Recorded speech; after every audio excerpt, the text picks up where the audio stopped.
Bonjour et bienvenue dans un nouveau numéro de Parole d'experts. Nous avons tous à la maison des briques de lait ou de jus et c'est de ces briques dont nous allons parler aujourd'hui et des méthodes pour réduire leur impact sur l'environnement. Et pour parler de ce sujet, je suis en compagnie de Gilles Tisserand, directeur du marketing et du développement durable Europe et Asie centrale chez Tetra Pak. Bonjour Gilles. Bonjour. Merci beaucoup d'être présent sur ce plateau aujourd'hui. Alors comme je l'ai dit en introduction, on va parler des briques aujourd'hui. Première question, comment est composée une brique ? Comment on fabrique une brique ? Alors une brique, même si dans sa structure elle a pas mal évolué, elle va continuer d'évoluer pour aller vers encore plus de mieux. Aujourd'hui, ce que je peux dire, c'est qu'une brique, c'est essentiellement du carton. C'est 70% de carton et puis après, vous avez 25% de plastique et 5% d'aluminium pour les briques qu'on utilise pour les produits qui ont une longue durée de conservation. Typiquement le lait, par exemple. Typiquement le lait ou le jus que vous pouvez garder pendant plusieurs mois chez vous, alors même qu'on n'a pas besoin de conservateur. Et d'où ils proviennent ces matériaux qui composent cette brique ? Alors, Tetra Pak, c'est une entreprise qui est globale. Donc, on est présent dans 180 pays dans le monde. C'est une entreprise qui, d'ailleurs, va fêter ses 70 ans, dont 60 en France. Et on a d'ailleurs une usine à Dijon. Donc, moi, quand je regarde ce qui se passe en Europe, ce qui nous intéresse plus particulièrement aujourd'hui, et en France, nos fournisseurs, c'est essentiellement des fournisseurs des pays du Nord, de Suède, de Finlande, pour ce qui s'agit C'est une entreprise suédoise. C'est une entreprise suédoise, en effet, ouais. Exactement. Donc, il y a un attachement très fort à la forêt et à la gestion, d'ailleurs, de la forêt suédoise. Donc, c'est essentiellement les matériaux qui viennent donc de Suède, de Finlande, pour ce qui est du bois. Pour ce qui est du plastique, et d'ailleurs on va en parler, aujourd'hui on a du plastique d'origine renouvelable, qui vient entre autres du Brésil, et de l'aluminium qui vient de différents pays. Ce qui est intéressant, c'est que ces matériaux-là, on les fait venir notamment en utilisant des trains. Donc notre usine de Dijon, on a un accès en train directement dans notre usine, et c'est à Dijon qu'on va transformer ces matériaux en briques, en utilisant d'ailleurs des énergies renouvelables. Donc là, vous me parlez de vos fournisseurs. Comment vous sélectionnez vos fournisseurs ? Parce que j'imagine que pour avoir une démarche globale de réduction pour l'environnement, on choisit aussi des fournisseurs particuliers. Ouais. Alors, la question du sourcing responsable, elle est vraiment clé chez nous. La première raison, c'est que quand on regarde l'impact carbone, par exemple, d'un litre de lait, l'essentiel de l'impact carbone, il provient de l'origine de la matière. Et ça, on oublie beaucoup. On parle beaucoup de la fin de vie, du recyclage. On va d'ailleurs en parler aujourd'hui. Mais l'origine de la matière est très importante. La production même du lait. De la production même du lait. Et en l'occurrence, là, je parle même d'ailleurs de la production même de notre brique. C'est-à-dire que le choix, en effet, du fournisseur, le choix du fournisseur de papier, de plastique, il est clé. Et nous, on engage vraiment d'ailleurs un discours et une formation avec nos fournisseurs pour qu'ils améliorent leur empreinte sur le climat, sur l'eau, qui s'assurent qu'ils aient un sourcing responsable. C'est-à-dire que typiquement, quand on va regarder le bois, on est sur une certification à 100% dite FSC. Et là, ça garantit que les forêts sont bien gérées. Donc les forêts repoussent et sont donc bien gérées. Ça, c'est très important parce que ça nous permet de qualifier et de quantifier notamment la réduction carbone. Et c'est d'ailleurs reconnu par différents organismes externes. Je pense au Carbon Disclosure Programme, le CDP, qui a donné la meilleure note à Tetra Pak, la note A, depuis 5 ans. Ce qui fait de Tetra Pak d'ailleurs l'une des seules 3 entreprises dans le monde à avoir ce scoring A, typiquement sur la forêt. Donc c'est vraiment un élément clé qui accompagne nos stratégies de responsabilité environnementale aussi et notamment sur le climat. Et vous avez aussi des clients qui utilisent ces briques forcément pour mettre leurs produits dedans. Eux aussi sont sélectionnés. Est-ce que vous travaillez avec n'importe quel client ou est-ce que vous faites aussi attention à vos clients ? Alors, on travaille naturellement avec l'ensemble des clients dans l'agroalimentaire. Et ça va en effet du lait, au jus, aux alternatives laitières, ou même à la soupe ou dans certains pays, à des petits pois ou du maïs. Donc, on a un scope de produits qui est très large. Et on se doit nous, de les servir.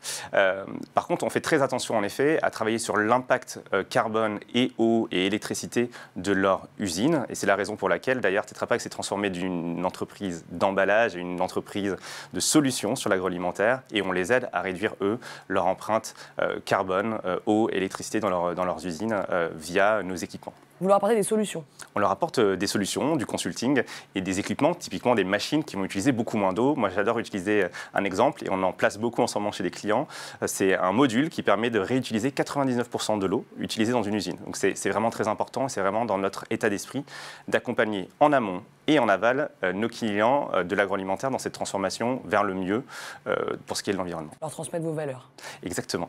Et donc, vous parlez tout à l'heure de la fin de vie de cette brique parce que fabriquer une brique qui pollue pas, c'est très bien, mais que se passe-t-il après qu'elle ait été consommée ? Quels sont les engagements de Tetra Pak là-dessus ? Alors, du coup, naturellement, la fin de vie, c'est clé. Et moi, j'adore commencer en fait par le début. C'est-à-dire qu'on fait vraiment très attention à choisir des matériaux qui ne vont pas avoir d'impact sur la collecte, le tri et le recyclage. Et typiquement, dans un monde qui est celui de l'emballage, on doit faire attention au type de plastique qu'on utilise pour s'assurer qu'il soit bien recyclé. La brique, elle est collectée depuis des années en France. Vous pouvez la mettre dans la poubelle jaune et je vous engage à la mettre puisqu'elle va être triée en centre de tri et puis envoyée dans des usines de recyclage. En l'occurrence, en France, on en a 2 importantes en Normandie et dans les Vosges qui vont récupérer la fibre et récupérer la partie plastique et aluminium pour leur donner à ces matériaux une nouvelle vie. La fibre, c'est le carton. La fibre, c'est le carton, exactement. Ouais. Et vous pouvez en faire de l'essuie-tout, par exemple, ou même du papier que vous utilisez au quotidien chez vous. Donc ça, c'est très important. Et pour la partie plastique et aluminium, on voit beaucoup d'applications. Des applications industrielles, par exemple des palettes. Et nous, on utilise notamment dans notre usine de Dijon, on a une autre usine à Châteaubriand pour les bouchons. On utilise des palettes qui sont finalement faits avec des matériaux issus de la brique. On voit des stylos qui sont vendus chez pas mal de distributeurs, et je pense notamment à Système U et Carrefour, qui vendent des stylos réalisés avec ces matériaux-là. Donc il y a vraiment beaucoup d'applications et de nouvelles vies possibles quand vous recyclez la brique. Et l'étape numéro 1, c'est vraiment la collecte. Donc Tetra Pak est engagé dans la filière, on discute avec Citeo, mais discute aussi avec beaucoup ses clients et les consommateurs pour pousser au geste de tri. Et nous, on travaille également pour s'assurer que derrière, les capacités de recyclage soient effectives. Et est-ce qu'on peut parler d'une brique 100% recyclable? On peut parler d'une brique dont les matériaux sont entièrement recyclables. C'est-à-dire qu'encore une fois, la fibre, dont le papier, carton, est effectivement recyclée, la partie plastique, aluminium également. Moi, je ne suis pas à l'aise avec la notion de 100% recyclé, puisque en l'occurrence, l'ensemble des briques n'est pas collecté. Donc je reviens toujours à ce premier geste de tri. Il faut ensuite s'assurer, et c'est là où nous, on a un vrai rôle à jouer, que dans les centres de tri, nos briques soient bien identifiées. Et typiquement, on travaille sur des outils d'amélioration, de captation de la brique dans ces centres de tri, pour s'assurer qu'elle soit ensuite effectivement envoyée dans un centre de recyclage. Donc c'est vraiment toute une chaîne qui est intégrée, d'où l'importance aussi de réfléchir aux matériaux en amont. Et j'ai parlé tout à l'heure du travail fait avec nos fournisseurs sur leur réduction de l'empreinte carbone, l'empreinte eau, c'est très important sur l'impact sur la biodiversité. On s'assure vraiment que ces matériaux-là soient effectivement recyclables et donc effectivement recyclés in fine. Vous parlez tout à l'heure, ça vient de me revenir, des bouchons. Oui. Quelque chose de nouveau qui va se passer chez Tetra Pak avec les bouchons, notamment. Expliquez-nous un peu les bouchons qui ne vont pas se détacher, en fait, c'est ça? Oui, en effet. Alors, les bouchons chez Tetra Pak, ils sont aujourd'hui recyclables. Mais l'enjeu, c'est finalement de s'assurer que dans tout ce processus, une fois qu'il est dans la poubelle, que les bouchons ne se perdent pas. Et donc, on va introduire dans les mois qui viennent des bouchons attachés, comme vous pouvez le voir aujourd'hui, par exemple, sur les bouteilles d'eau. Et pour ce faire, on va investir 100 millions d'euros dans notre usine de Châteaubriand, dans l'ouest de la France, qui est un peu une usine fleuron. D'ailleurs, nos usines en France sont des usines fleurons quand il s'agit de l'environnement. Et donc, on investit ces 100 millions d'euros-là pour pouvoir reconstruire nos lignes de production et faire ces bouchons attachés qu'on va mettre sur le marché avec nos clients dans les mois qui viennent. Donc, un engagement supplémentaire.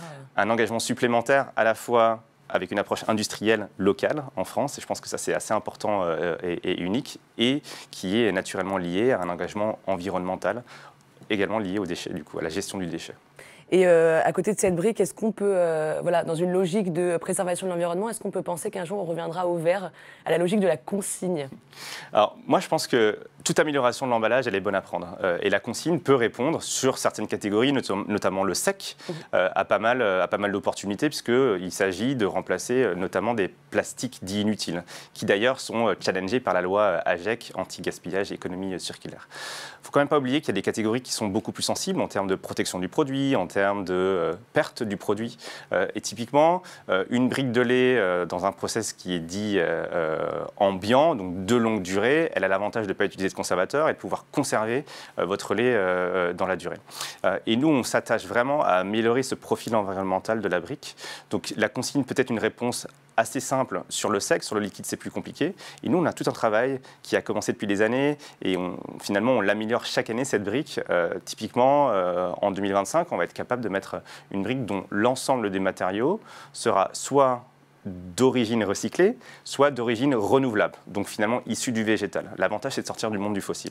Ça, c'est 2025.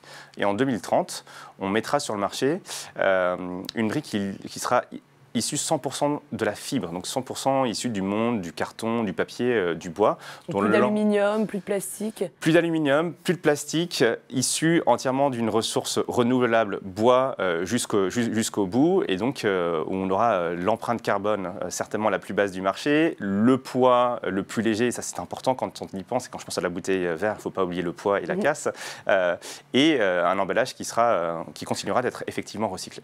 Il faut continuer à faire le tri, quoi. Exactement. Et c'est pour ça qu'on investit énormément sur notre R&D. Les 100 millions d'euros, c'est sur le bouchon. En parallèle, on investit chaque année 100 millions d'euros sur la recherche et développement pour pouvoir mettre ces solutions au bénéfice de nos clients et donc améliorer le profil environnemental de nos emballages. Merci beaucoup, Gilles, pour toutes ces réponses. Merci. Si vous souhaitez en savoir plus, je vous donne le site tetrapak.com. Ce sera en français. Vous allez retrouver tous les engagements de la marque Tetra Pak sur ce site internet. Merci beaucoup et à très bientôt. Merci. À très bientôt pour de nouvelles paroles d'experts.